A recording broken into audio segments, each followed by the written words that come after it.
یہ ڈاکٹر اسرار احمد صاحب اپنے بڑے بڑے دیدے نکال کر لوگوں کو سمجھاتے ہیں. یہ سنیے. فساد فی الارض کیا ہے؟ فساد فی الارض یہ ہے کہ یہ زمین اللہ کی ہے،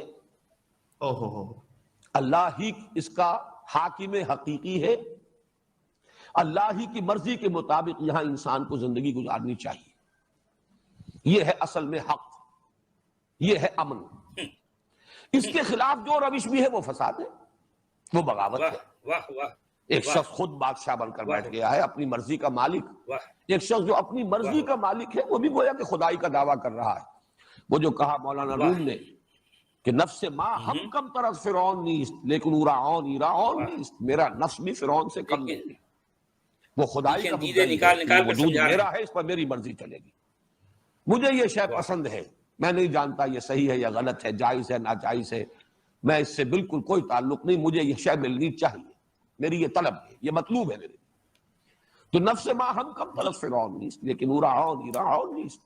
فرعون کے پاس عون تھی، مدد تھی، لاؤ لشکر تھا، اس نے زبان سے بھی دعویٰ کر دیا انا ربکم الاعلی، میں فقیر ہوں، غریب ہوں، درویش ہوں، میرے پاس کچھ نہیں ہے. زبان سے تو میں کچھ نہیں کہتا، لیکن میرا نفس اندر یہی دعویٰ کر رہا ہے کہ نفس ما ہم کم طرف فرعون نیست. تو در حقیقت یہی فساد ہے. انفرادی سطح پر فساد، اللہ کی بندگی کے بجائے آپ نے نفس کی بندگی کی، معاشرے کی بندگی کی. دیکھو یہ کیا زبردستی کی پیروی کی. چلو تم ادھر کو ہوا ہو جدھر کی. تو چاہے بظاہر آپ کتنے ہی امن میں ہیں، حقیقت میں فساد ہے آپ کی زندگی میں. اسی طرح ایک معاشرہ ہے، بغاوت پر مبنی ہے وہ معاشرہ. اس کو یوں سمجھیے کہ جیسے ڈاکوؤں کا کوئی اڈا ہو، ڈاکو ایک دوسرے کو کچھ نہیں کہتے، وہ ڈاکے تو ڈالتے ہیں باہر جا کر. اپنے اس اڈے میں وہ بڑے پرامن ہیں، لیکن اس کو فساد ہی کہا جائے گا. یہ فساد کا گڑھ ہے، یہ فساد کی بنیاد اور جڑ ہے، نہ یہ کہ امن ہے. اگر سانپ بہت سے ہوں کسی جگہ پر اور بچھو ہوں اور ایک دوسرے کو ڈس نہ رہے ہو، اس کا مطلب یہ نہیں ہے کہ یہاں امن ہے. حقیقت میں ان کی فطرت کے اندر تو فساد موجود ہے. جی چلیں، امید جو ہے بہت زیادہ ڈرا دیے یہ سمجھو، اصطلاح میں اور انہوں نے بتا دیا اسلام کیا ہے. جی لوگ سمجھ چکے ہیں. حمزہ بھائی تشریف لائے ہیں. حمزہ بھائی آپ اپنی بات یہاں ایڈ کریں. ٹھیک ہے، مجھے آپ اجازت دیں، انشاءاللہ میں کل آ کے آپ کو اس کا جواب دے دوں. عباس صاحب 2 منٹ رک جائیے، 2 منٹ رک جائیے. جی جی جی جی سب کو آداب. عباس صاحب آپ کو بھی آداب. جی آداب. اور ساحل بھائی آپ کو بھی بہت بہت آداب. جی آداب حمزہ بھائی، شکریہ، بہت شکریہ آپ جڑے. فساد فی الارض کا یہ جو ابھی ویڈیو لگایا ہے امت بھائی نے، یہ ان کو میں نے بھیجا تھا اور ان سے درخواست کی تھی کہ اس کو آپ چلائیے پہلے. اچھا. دوسری بات یہ کہ میں ابن کثیر، مولانا مودودی، مفتی شفیع عثمانی صاحب، جتنے بھی مفسرین ہیں سب نے فساد کی تعریف یہ کی ہے، فساد فی الارض کی، کہ کفر اور شرک بھی فساد میں شامل ہے. مطلب یہ کہ جو لوگ ایک خدا کے ساتھ کسی اور کو شریک کرتے ہیں یا مورتی پوجا کرتے ہیں، وہ سب فساد فی الارض کے مرتکب ہیں. اور سب اگر ان کا قتل نہیں بھی کیا جائے گا تو سب کو سیکنڈ کلاس شہری بنا کے رکھا جائے گا. اور حضرت محمد کے زمانے میں اسی بنیاد پہ، فساد فی الارض کی اسی تعریف کی بنیاد پہ، سورہ توبہ میں مشرکین مکہ کو یہ اجازت نہیں تھی کہ اپنے عقیدے کے ساتھ میں وہ وہاں قیام کر سکیں. قرآن کی جو سورہ توبہ کی آیت ہے، 5ویں آیت غالباً، یا اس سے کچھ پہلے کی 4تھی آیت غالباً، اس میں یہ ہے کہ جن لوگوں نے وہاں پر معاہدے حضرت محمد سے کیے اور اس کے خلاف کیا، معاہدوں کو کی پاسداری نہیں کی، وہ تو قابل جرم مانے ہی گئے تھے.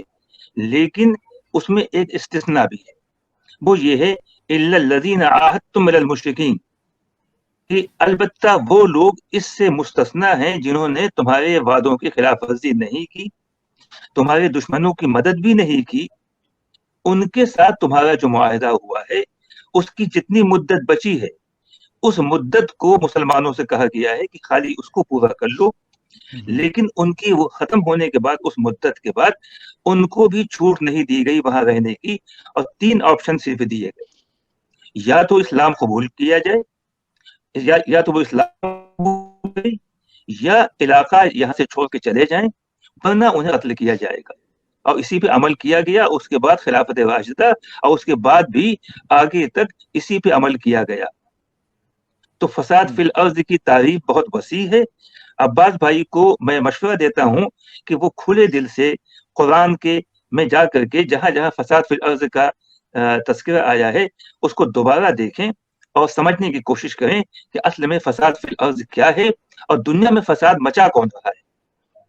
میں سمجھ گیا آپ کی بات، لیکن میرے بھائی آپ یہ سورۃ توبہ کی جو آپ پورا اس کا سیاق و سباق پڑھیں تو یہ جو معاہدہ ہے یہ کیا معاہدہ، کس معاہدے کی بات ہو رہی ہے یہاں پہ؟ یہ کوئی ٹریڈنگ معاہدہ ہے؟ جی کیا معاہدہ تھا یہ؟ جی کفار مکہ کے بارے میں یہ کہا جاتا ہے کہ جب سورۃ توبہ آئی اور اس میں یہ ہوا، پہلے تو بہت سی باتیں کہی گئی کہ لکم دینکم ولی دین، تم کو تمہارا دین مبارک، ہم کو ہمارا دین مبارک. یہ تب کی باتیں ہیں جب مسلمان مکے میں کمزور تھے، طاقت نہیں تھی مقابلہ کرنے کی. اس کے بعد جب وہ مدینے آ گئے، ریاست وہاں قائم ہو گئی، طاقت آ گئی، تو اس کے بعد پالیسی بدل گئی. پھر اس کے بعد ایک وقت ایسا آیا کہ جب مسلمان مضبوط ہو گئے اور فتح مکہ ہو گیا تو سورۃ توبہ نازل ہوتی ہے اور اس میں کہا جاتا ہے کہ اللہ کی طرف سے تمام مشرکین سے، کفار سے اللہ کی اور رسول کی برات ہے. اب ہم کسی بات کے پابند نہیں ہیں، کوئی معاہدہ ہم پہ لاگو نہیں ہوگا.